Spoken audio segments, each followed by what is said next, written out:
Breaking news BRS మాజీ MLA Patnam Narender రెడ్డికి high court shock ఇచ్చింది.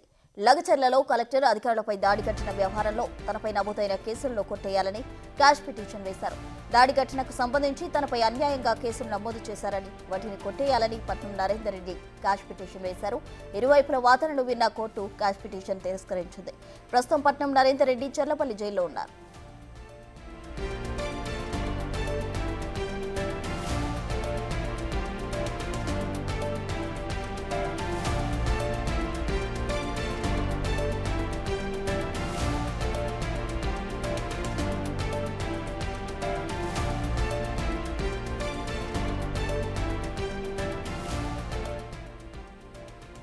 బీఆర్ఎస్ మాజీ ఎమ్మెల్యే పట్నం నరేందర్ రెడ్డికి హైకోర్టు షాక్ ఇచ్చింది. లగచర్ల ఘటనకు సంబంధించి వేసిన క్యాష్ పిటిషన్ హైకోర్టు కొట్టేసింది.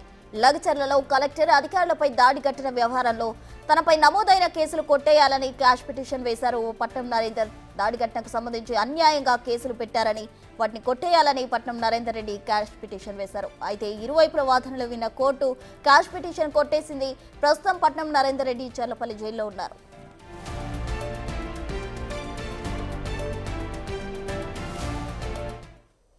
లగచర్ల ఘటనకు సంబంధించి పట్నం నరేందర్ రెడ్డికి హైకోర్టు షాక్ ఇచ్చింది. దీనికి సంబంధించి పూర్తి వివరాలు మా ప్రతినిధి సురేష్ అందిస్తారు. సురేష్, మాజీ ఎమ్మెల్యే పట్నం నరేందర్ రెడ్డికి సంబంధించిన క్వాష్ పిటిషన్ పై హైకోర్టు తీర్పు వెల్లడించింది.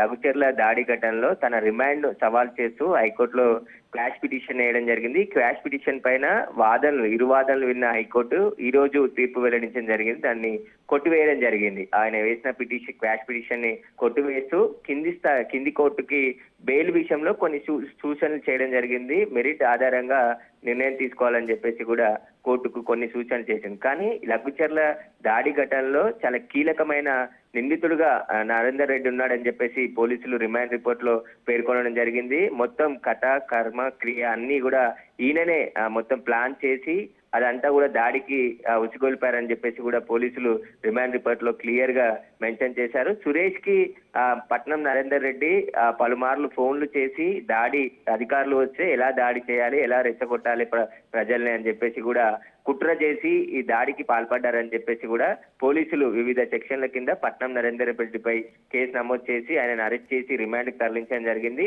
ఆయనను ఈ కేసులో A1 గా చేర్చడం జరిగింది, A2 గా సురేష్ ని పెట్టడం జరిగింది. సురేష్ ప్రస్తుతం పోలీస్ కస్టడీలోనే ఉన్నారు. ఈ రోజు రెండో రోజు ఆయనని విచారిస్తున్నారు. ఇప్పుడు పట్నం నరేందర్ రెడ్డికి హైకోర్టులో చుక్కెదిరని చెప్పొచ్చు. ఎందుకంటే ఆయన రిమాండ్ ను పోలీసులు చేసిన రిమాండ్ నే ఆయన సవాల్ చేస్తూ రిమాండ్ ని కొట్టివేయాలని చెప్పేసి కూడా క్వాష్ పిటిషన్ వేయడం జరిగింది. దీనిపైనే హైకోర్టు సుదీర్ఘ వాదనలు విన్న తర్వాత ఈ రోజు తీర్పు వెలువడించడం జరిగింది. దీంతో ఇక ఖచ్చితంగా ఆయన జైల్లో ఉండాలి, కేసును ఎదుర్కోవాల్సిన పరిస్థితే. ఖచ్చితంగా దీని వెనకాల ఎవరెవరు ఉన్నారనే దానిపైన పోలీసులు ఇంకా దర్యాప్తు చేస్తున్నారు. పట్నం నరేందర్ రెడ్డిని కూడా కస్టడీ పిటిషన్ కూడా వికారాబాద్ కోర్టులో పెండింగ్ లో ఉంది కాబట్టి ఇప్పుడు హైకోర్టు క్వాష్ పిటిషన్ కొట్టివేసింది కాబట్టి ఇక కస్టడీకి కూడా ఇచ్చే అవకాశం కనబడుతుంది నరేందర్ రెడ్డిని కస్టడీకి తీసుకొని విచారిస్తే అనేక విషయాలు ఈ కేసులో బయటికి వచ్చే అవకాశం కనబడుతుంది.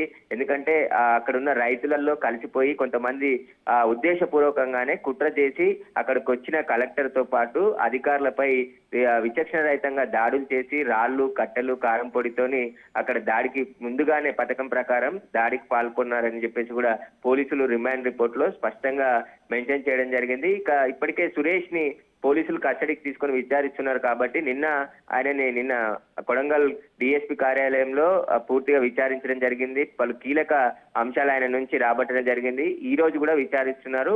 సురేష్ ఇచ్చే స్టేట్మెంట్ ఆధారంగా పట్నం నరేందర్ రెడ్డిని కస్టడీకి తీసుకొని ఒకవేళ కోర్టు అనుమతిస్తే కస్టడీకి తీసుకొని ఖచ్చితంగా విచారించి కేసులో కుట్ర కోణాన్ని బయటికి తీసే ప్రయత్నం ఒకవైపు పోలీసులు చేస్తున్నారు. ఇప్పటికే వికారాబాద్ ఎస్పీ దీనికి సంబంధించి స్పెషల్ టీం ఏర్పాటు చేసి పూర్తిగా ఈ కుట్ర కోణాన్ని సంబంధించిన ఇన్వెస్టిగేషన్ చేస్తున్నారు ప్రస్తుతం. ఇంకా ఇప్పుడు అయితే పట్నం నరేందర్ రెడ్డి ప్రస్తుతం చర్లపల్లి జైల్లో ఉన్నాడు.